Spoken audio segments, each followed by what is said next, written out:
Hey guys, today I'm going to be reviewing Through the Woods by Emily Carroll, and it's a collection of 5 sort of short stories that feature the woods and the mysteries around them.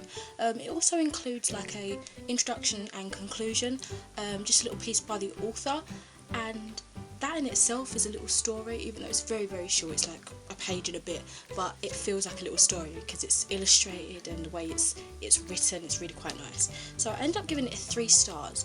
Not as much as I was expecting, because for me most of the stories fell flat just that little bit to not be able to get 4 or 5 stars. I only really found that 2 of the stories were more creepy, and going into this I was expecting a lot more in terms of more horror, more frightening, more chilling as such. I do however really think that you guys should give this a go. It's a really nice graphic novel. The illustrations and artwork are really beautiful because they're quite simplistic, but without words they can really tell a story and really have an impact on them, which is quite strange because of the simplicity they're drawn in. I would like to mention that I do believe Emily Carroll is both illustrator and author, so it's really cool to see someone with that kind of talent out here.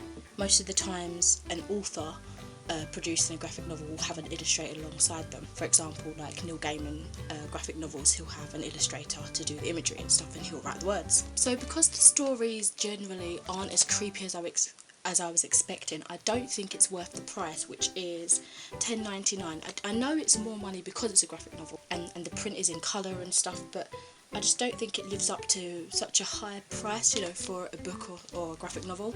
But in saying that, it's something that I will read over and over again because it is enjoyable. My favourite stories had to be A Lady's Hands Are Cold, because it kind of felt like a Bluebird retelling in a way until the ending. It was slightly different there, and The Nesting Place, because both of those were the most creepy tales and more of what I was expecting in terms of like horror and scare factor.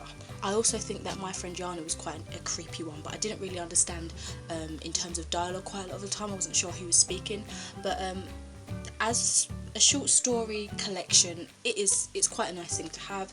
As I said, the illustrations are beautiful, the writing as a whole is quite beautiful. It's just some of the stories and the plot themselves aren't as intriguing as I would have hoped for, aren't as scary as I had hoped for, so it gets 3 stars from me. But yeah, I'd give it a go if you're interested in not so much horror, but a little bit of a suspense chilling story in graphic format. So yes, thank you very much for watching this video, and I will speak to you soon. Bye!